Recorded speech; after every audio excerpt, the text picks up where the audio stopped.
So, Mac or PC for music production? Does it really matter in 2024? I mean, I do realize this can be an extremely polarizing subject with massive opinions on both sides, and I understand that. But the purpose of this video is if you're on the fence, maybe I can give you some ideas and some thoughts that will help you make a decision one way or the other. I've used both extensively for the last 35 years. Now, regardless of the platform that you do choose, I have a massive tip for you that I'll share with you later in the video that will save you a ton of grief. My name is Doug Beck. I've mixed and remixed some of the biggest artists in the world. I've composed, produced, and mixed thousands of television cues for over 100 television shows worldwide. And I've used both Macs and PCs to do so my entire career.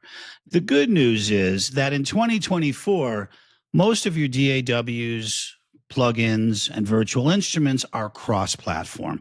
There are a few exceptions. Logic obviously only works on the Mac. But for the most part, most of the major players are cross-platform. So whatever you choose to use, you're in luck. One time, there was a massive price advantage to using PCs over Macs. I don't see that as the same situation anymore. When you're comparing PC to Mac, spec-wise, you're in a much closer ballpark financially than you were perhaps 10, 15 years ago. There are certainly advantages to each platform. Windows is more of an open platform, so there's a lot of experimental VSTIs and instruments and plugins that you can download and try from, small developers, and that's a great thing. Can also be a bad thing because at any time, one of those plugins can break your system. Now, the Mac is a much more closed ecosystem, so most of what's been released has been tested. So you run less of a risk, but you can still run into problems. Now, if you are going to use a PC for music, my advice would be to search out some of these companies that actually make PCs for music production, because what ends up happening is the Windows operating system is extremely bloated. There's a lot of things going on there, and there's a lot of things that you don't need for music production.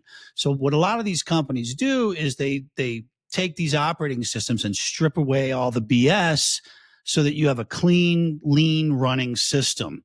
That's something to really consider if you're going to use Windows. And why don't we take a second and look at some of these companies right now? Now, I would like to say this video is not sponsored. There's no affiliate links or anything like that. I'm just giving you my experience and my opinion. What I like about PC Audio Labs is the way that they configured their computers for us in Los Angeles. They would pre-install all of our software, so that when we got the units, it was plug and play, literally. The software was already installed. All of our plugins were installed. Everything was tested. If you're going to use a PC and you have the budget to do this, it's really a great option. They have a lot of different price categories here. You can see they've got laptops, desktops. Their systems start around the $1,600 range, for an i5 processor, and, go all the way up to the fastest processors available. They have laptops available. The laptops are not inexpensive. They're going to cost you about as much as a MacBook Pro, depending on how you have it configured. But if you like PC, these are a great option. And, nowadays I really dig using a laptop because I could take my sessions with me. These configured the way they are like this, I'm sure would be more than enough for most people. The Rock box is starting at $15.99. I'm sure that's an i5 processor. 8 gigs of RAM. I don't know. I would bump it to 16, definitely. But, these are good beginner optimized music systems. I really did like this company. We bought a lot of PCs from them, and we always had a lot of good luck. There are some other options. Sweetwater has what they call their creation stations. Similar kind of thing, starting in the $1,600 range. This is an i5, I believe. I don't know what the RAM is here.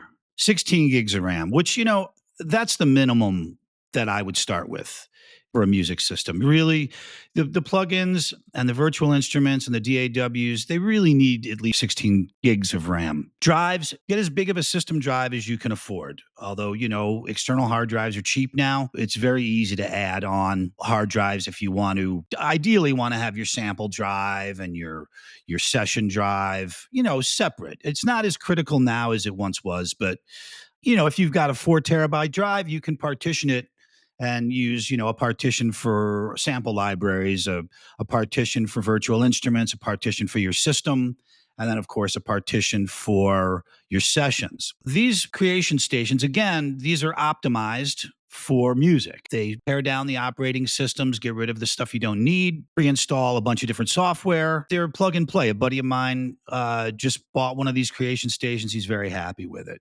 There are some other companies out there. I don't have any experience with these companies, but there's ADK Pro Audio systems for music. Looks like they make laptop audio workstations too, priced competitively. So 16-inch display, these are in the ballpark of the entry level MacBooks. And then, of course, you can spend a lot of money. So I don't have any experience with this company. Falcon Computer, same thing. Another company that makes pro audio systems. These look fairly high end. I don't have any experience with them. They do laptops and desktops. Let's take a look. It looks like these are a lot really for gaming, but it says gaming and pro audio. So let's explore their laptop desktop replacement. Laptops now are so powerful that it can be your main system. There are some great PC options, right? And of course, you can buy a PC right off the rack and customize it too.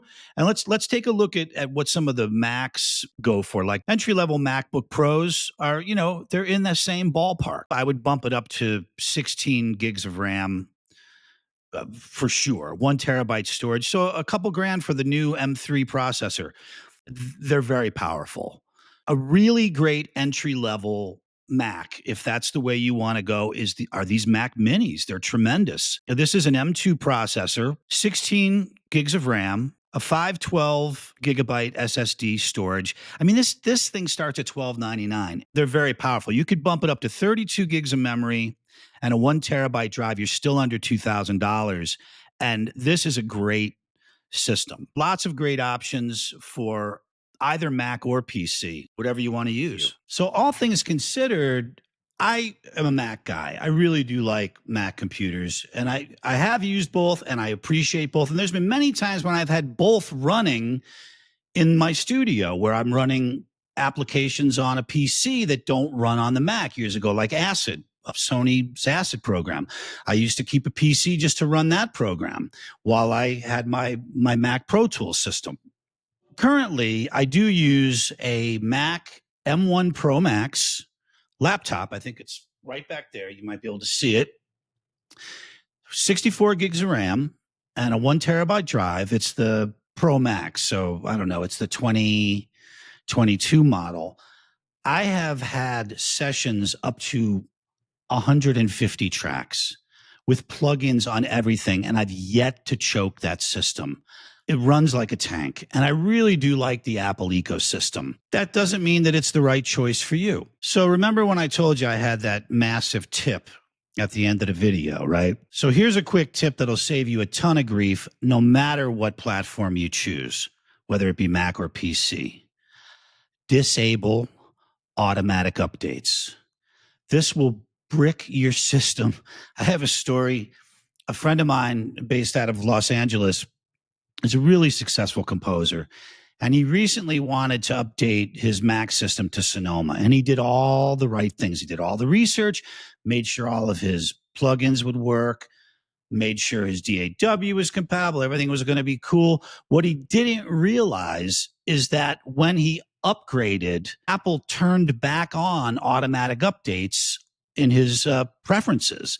So a couple of weeks later, it pushed out a new Sonoma update, which broke a bunch of his stuff. And he had a terrible time and a bunch of grief trying to sort it out. So whatever platform you choose, you need to disable automatic updates because it can completely break your system. So down in the show notes, down there, I have provided instructions for doing that on both platforms. So this is a brand new music production channel, and I'd love you to be a part of it. I'd love you to like and subscribe. And in the comments, tell me the kind of stuff you want to talk about.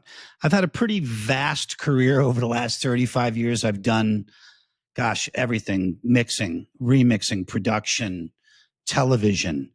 I'd love to know what you guys would like to talk about. I'm looking forward to learning from you. I'm looking forward to teaching you what I know. So please like, subscribe, and leave a comment about what you want to talk about. Thanks for hanging out.